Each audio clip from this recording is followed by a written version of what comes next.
While the Queen's speech contained eye-catching measures, there was disappointingly little on how the Tories will shield people from the pain of soaring bills.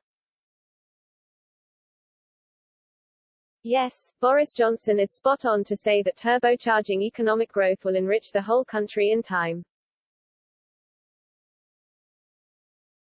But those struggling to heat their homes and feed their families can't wait, they need help now.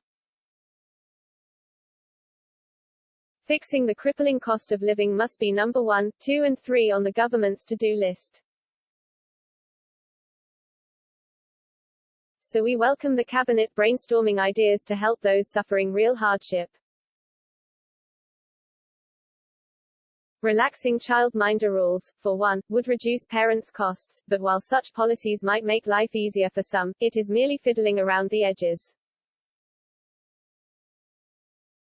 With inflation rocketing, the huge squeeze on budgets will leave 1.5 million living hand-to-mouth, says the NIESR think tank, and many more in serious difficulty.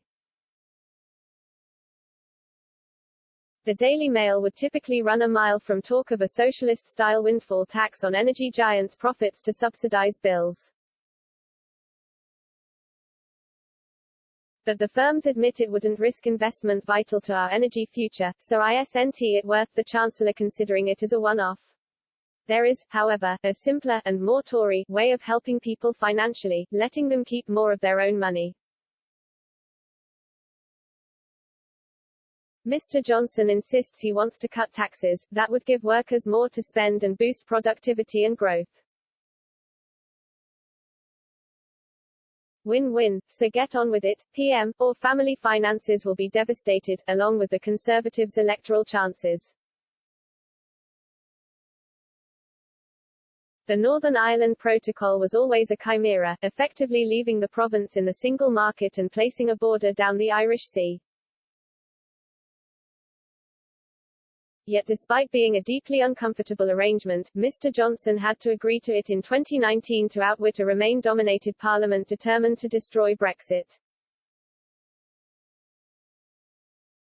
With sensitive implementation it might have worked, but with predictable malevolence, the EU sought to punish Britain through heavy-handed checks on goods entering the province.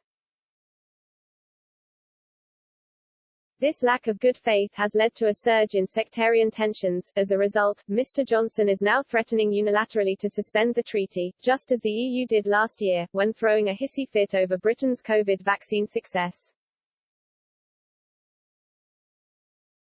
If the government does invoke Article 16, a trade war may ensue. That would be in no one's interest. But No 10's obligation is to preserve the fragile peace in Northern Ireland, not kowtow to the EU's intransigent dogma. Recently the charity Stonewall, which broke down barriers by campaigning for the rights of gay and lesbian people, has embraced transgender extremism. It now claims humans are not inherently male or female, they are just bodies. Not only does this stance trample over women's rights, it is anti-scientific bunkum that would not be out of place in a cult.